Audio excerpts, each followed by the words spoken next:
So what if I told you this whole video that you're about to watch, I already did, but I forgot to press record.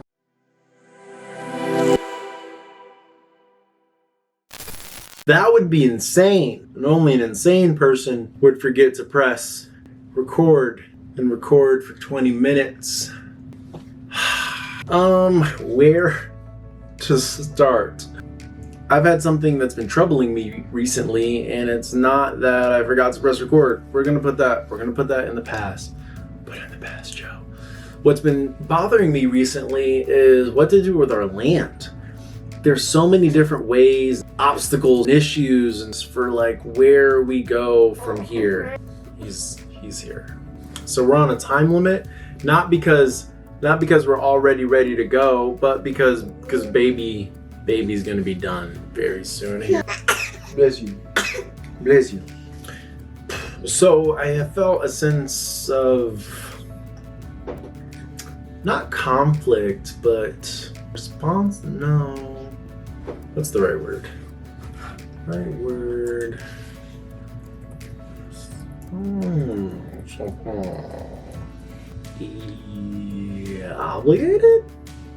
Obligated? Obligated's a word. I think obligated's not a bad word. Yeah, I have felt a sense of obligation, mostly to him, in a way. It's not obligated in the sense of self. There's a lot of buzzwords that float around at any given point in time. One of those buzzwords that's floating around in my mind is sustainable.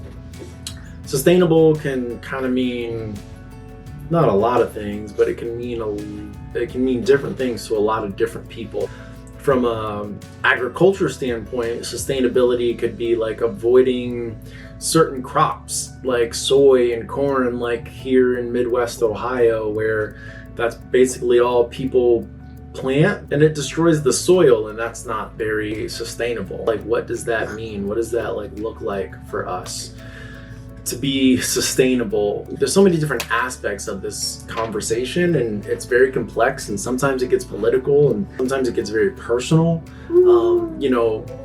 For Marianne and I, you have to kind of take a step back and ask ourselves, like, okay, how many people do we know in their early 30s go out and buy farmland? How many of those people are minorities? How many of those people have a 7-month-old? How many of those people don't really have any formal rearing, being brought up in, agricultural practices?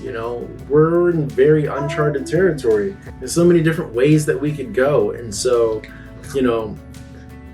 not even the next few years, but honestly, the next several months are going to be so pivotal for, so many of the rest of our years, and potentially so many of the rest of his years.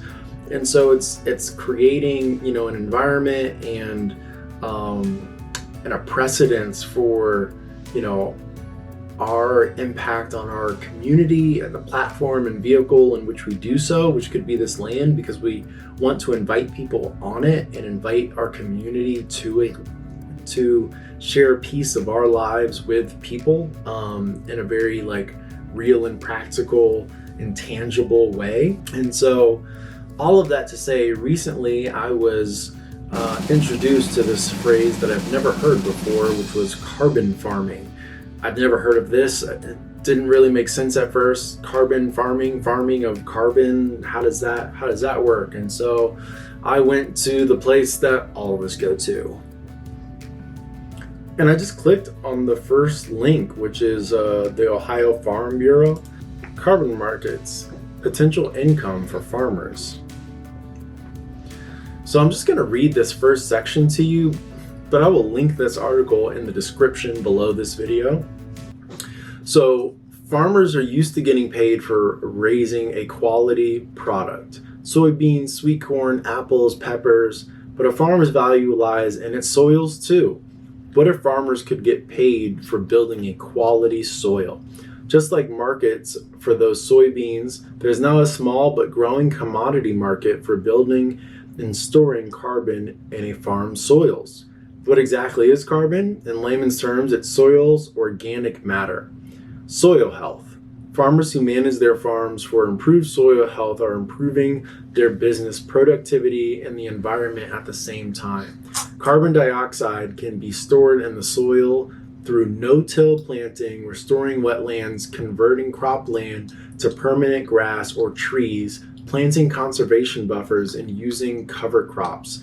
Theoretically, American soils could soak up more than 100 million tons of carbon annually. I mean, obviously that's a pretty impactful introduction, and it kind of raises a lot of questions which they get into later on in this article. And if you're at all curious, I would go check it out. But in the agricultural space, there's so many of these like big complex questions, right? Like what's responsible, what's sustainable, is, annuals, perennials, GMOs, non-GMOs, organic, conventional. Like the conversations go on and they get political, they get personal. And, where Marianne and I stand on those subjects, not really sure with all of them, And so, but I want to be sure, I want to be persuaded in a sense. And so we're on this journey right now, and I'm so thankful for each and every one of you that, watch these videos and take the time out of your day. And I just kind of wanted to share this little piece of just where we're at in this journey with you guys. And there'll definitely will be more to come. And if you have any thoughts or suggestions or ideas on like what you think sustainability means, as far as what would you do if you had 7 acres? What would you do if you were to have a farm? In an ideal world, it sounds nice to say I'd have chickens and I have goats and just a few things and whatnot. And it's like, okay, well, how does that fit in the grand scheme of things? How do those things affect your neighbor? How do what animals in your agricultural practices affect what your neighbor does down the street? And like, I don't know, there's not any more land, right? That's that old adage, right? God's not making any more land. And so I'm trying to figure out where we fit into this space and what makes the most sense for us. And honestly, there's so many different ways that we can go, and I'm really not sure, but I do know that we kind of trust God in light of where He's taken us. And so I look forward to what the future holds and like what's coming next, and all of the different people that are on board and support this journey that we're on, and look forward to sharing it with all of you. And so that's all I wanted to share with you guys. Again, if you have any thoughts or comments or suggestions on like what would you do if you had 7 acres, I'm curious to know what you would do. And if you know anything about carbon farming, good, bad, ugly, or indifferent, is it a sham? Is it not sustainable? Does it only help, the really big commercial farms? Is there any space for the little guy? If you had a homestead, is that something that is even worth it to you from a financial standpoint, because you're not really getting paid enough to really incorporate some of those practices. And so that's where I'm at. That's where I'm at right now. Thought I'd share those thoughts with you guys. And really the only thing that I care about right now is just this cute little baby. This cute little bit. You're so cute. What, you gives me the kisses? Oh, you're so cute. Give me the kisses for the camera. Give me the kisses for the camera. No, give me the kisses. Give me the kisses. Come on. No, nothing. You're too cool for your dad already? You're only 7 months old. You're too cool for your dad. He's too cool for his dad. Put this cute baby to sleep. Adieu to you. Until the next time.